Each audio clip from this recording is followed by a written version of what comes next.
Seni biricə səni istedim. Bir gecə mənim olasan dedim. Sevişməmizi dadasan dedim. Mənə qanatı verir bu düşlərin.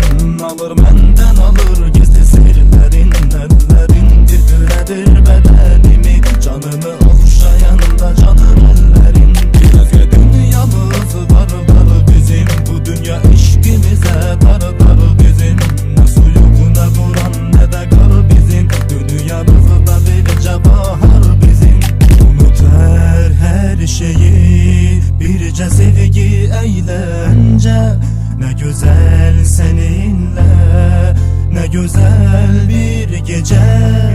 Unut hər şeyi, bircə sevgi əyləncə.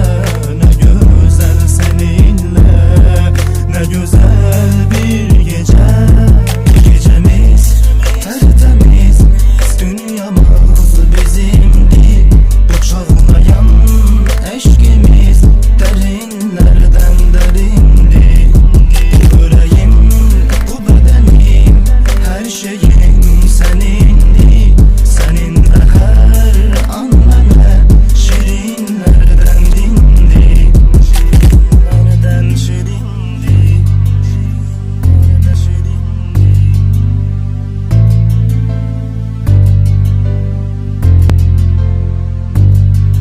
Beləcə qucaqlaşıb, beləcə sarılıb, təks edib səninlə sevgilisini.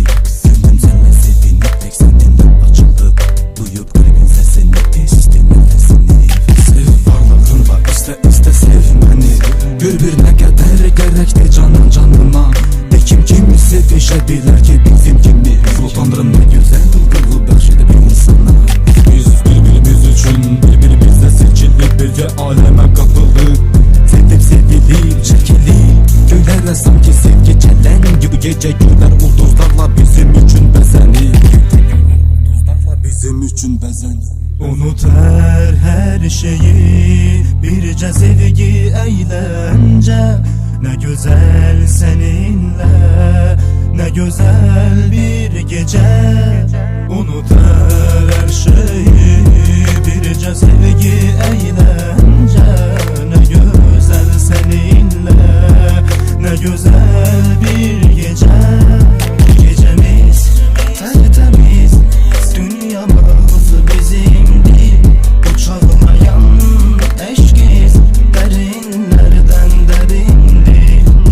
Ürəyim, bu bədənim, hər şeyim sənindir.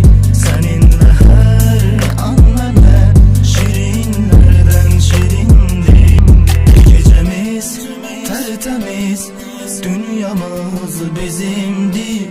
Bu çağlayan eşqimiz dərinlərdən dərindir. Ürəyim, bu bədənim, hər şeyim